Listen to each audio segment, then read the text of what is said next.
Kalau gitu saya mau ke Bang Salvatore. Bang Salvatore, ini sudah banyak juga diperbincangkan. Tadi disebutkan responnya positif. 2 tokoh bangsa, 2 pemimpin partai besar itu bagus untuk kepentingan negara. Tapi banyak juga yang mengomentari seperti ini. Pertemuan ini tak kunjung terjadi karena masih adanya hambatan, halangan. Ada Pak Jokowi, begitu banyak beberapa yang mengatakan tadi Mas Guntur juga apa nggak non faktor sekarang gitu ya posisinya. Nah itu agak gimana itu? Apakah benar ini berkaitan dengan posisi Pak Jokowi sekarang nih makanya agak terhambat pertemuan? Ya baik, selamat malam dan terima kasih atas pertanyaannya. Yang perlu kita sadari bersama bahwa dalam hal ini Pak Jokowi sama sekali ya kan tidak membatasi atau mengintervensi apa yang hendak dilakukan presiden terpilih berikutnya. Diberi kebebasan seluas-luasnya. Bahkan dalam beberapa hari terakhir Pak Jokowi menyampaikan beberapa hal terkhususnya untuk persiapan agar di kemudian hari masa transisi ini dijalankan secara efektif. Kemudian disampaikan juga agar regulasi-regulasi, agar persiapan-persiapan itu yang harus dilakukan, kebijakan-kebijakan yang harus dilakukan agar dilaksanakan dibuat. Agar kemudian hari Pak Prabowo dalam hal ini sebagai presiden terpilih di periode berikutnya dapat melaksanakan tugas atau visi misinya secara baik. Oke. Saya pikir demikian. Jadi Anda nggak merasa bahwa membantah itu ya bahwa termasuk rencana pembentukan kabinet oleh Pak Prabowo ini ada influence atau cawe-cawe dari Pak Jokowi di sini nggak benar itu ya? Jauh dari kata itu saya pikir. Oke. Bang Pangi, kalau Anda melihatnya faktor apa nih yang mungkin sampai sekarang nih selain tadi faktor memang waktunya aja belum ketemu, ini inisiatifnya sudah ada tapi memang belum ketemu aja, dan tadi dia menyebutkan ini bergaining position kan, siapa yang punya posisi paling kuat sebenarnya dan diuntungkan dengan pertemuan ini? Iya, sebenarnya kan memang dianggap kekuatan politik Pak Jokowi melemah itu. Dalam konteks bahwa kalau ini pertemuan membuat ada 2 konteks kan. Lemah dalam konteks ini bahwa ada yang merasa tidak nyaman gitu kan, itu tuduhan. Tapi ada juga pendapat yang lain mengatakan Pak Jokowi happy-happy saja, nggak ada masalah pada itu. Nah pertemuan ini dalam level ideologi kan tadi adalah persoalan demokrasi, hukum dan persoalan stabilitas dan kondusif. Bagaimana negara yang disampaikan Bang Iwan Piliang, kita ingin bersatu, jangan terpecah belah. Itu prinsipnya. Kalau level transaksional pragmatis atau strategis kan orang bilang tuduhan ke PDIP kan begitu. Ini menteri. Padahal menurut saya itu jauh sekali kalau untuk menteri. Karena bukan kalau hanya untuk mendapatkan posisi menteri bagi ya, PDIP. kalau mendapatkan menteri hanya 1-2 untuk apa? Mengorbankan grassroots, mengorban PDIP berjuang tentang ideologi. Mungkin lebih dari 1, 2, 5 kursi. Ya gitu. Kalau 5 kursi mungkin bisa jadi gitu loh. Bisa berubah ini iman politiknya PDIP kan.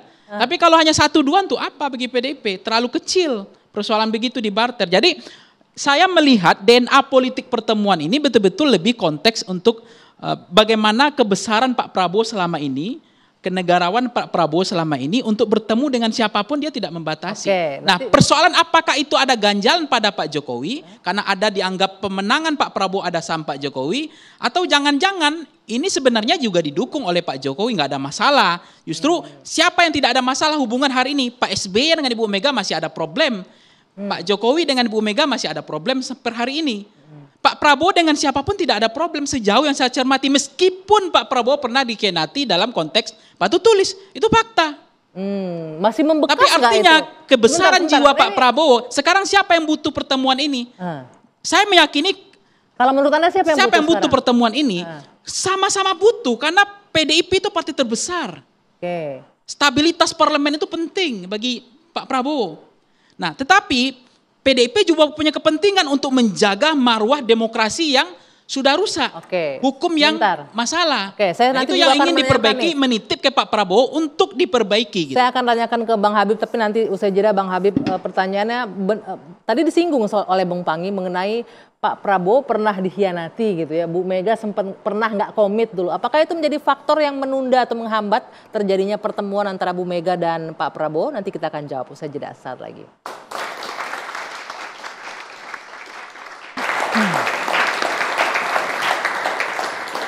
Kita lanjutkan kembali 2 sisi. Saya mau berbincang dengan Bang Habibur Rahman. Masih tergabung bersama kita? Masih terhubung?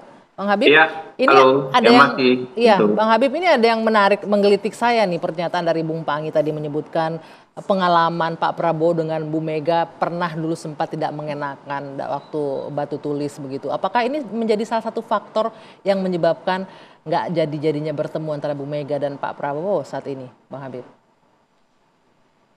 Enggak lah ya. Jadi Pak Prabowo sangat memahami dinamika politik ya, termasuk soal batu tulis dan lain sebagainya. Intinya kan yang lalu biarlah berlalu. Pak Prabowo itu bukan seorang yang mengingat-ingat Masa sesuatu lalu. yang tidak mengenakan bagi dirinya ya. Lagi pula kan kita paham namanya politik itu kan banyak faktor, banyak variabel yang bisa menimbulkan sebuah kejadian peristiwa-peristiwa ya. Pastilah ya apa yang disampaikan tadi tidak mempengaruhi keputusan Pak Prabowo untuk tidak bertemu, untuk belum terwujudnya pertemuan dengan Ibu Megawati hingga saat ini. Oke. Ya, Nah, kita tahu memang ini kan kadang-kadang namanya politik itu kan kita over analysis. Kita menganalisa berlebih-lebihan menurut sudut pandang kita yang sempit ya. over analysis, Bung Padahal Pangi. ya, bisa saja ya, bisa saja karena persoalan-persoalan yang sifatnya lebih teknis. Misal ya betul Bu Ibu Mega lagi di Megawati Rusia. teragendakan ke Rusia, Oke. ya kan? Pak Prabowo ini ya sekarang ini kan sangat padat dalam konteks konsolidasi menjelang pelantikan. Pelantikan itu kan artinya apa?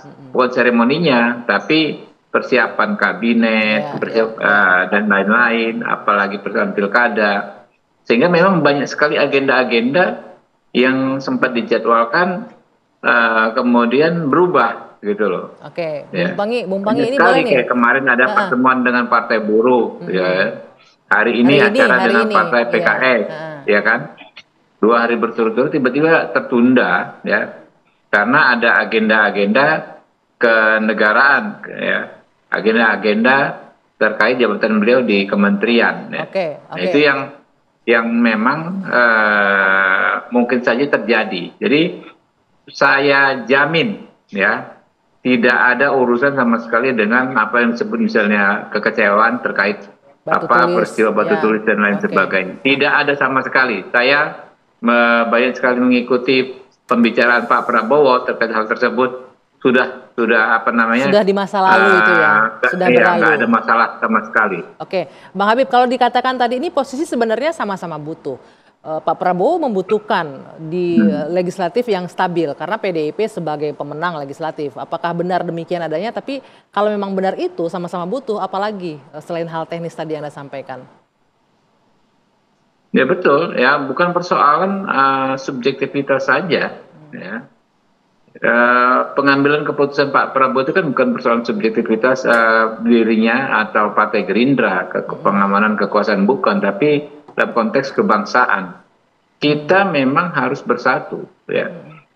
Saya mendengar pernyataan Pak Prabowo pada saat ulang tahun Partai Buruh kemarin. Jangan kita mau terus diadu domba, kita harus bersatu ya. Saat ini bangsa kita sangat memerlukan persatuan para elit-elitnya karena memang ya dengan persatuan tersebut adalah modal bagi kita ya untuk bisa melayani rakyat mencapai tujuan-tujuan termasuk diantaranya Indonesia Emas dan lain sebagainya. Itu berulang kali disampaikan Pak Prabowo karena memang itulah yang beliau yakini. Pak Prabowo ini kan ngomong kan nggak suka basa-basi. Apa yang beliau yakini itulah yang selalu beliau sampaikan. Jadi ini beyond political issues ya, soal Pak Prabowo dan Ibu Mega ya, itu soal ideologi kebangsaan gitu kan ya. Jadi hitung-hitungannya bukan sekedar butuh di legislatif, butuh di eksekutif, bukan hanya itu, Mbak. Nggak sesempit itu pengambilan keputusan baik Pak Prabowo maupun Ibu Mega. Oke. Ya. Bang Pangi. Karena itu ya kami yakin cepat atau lambat pasti akan ada pertemuan.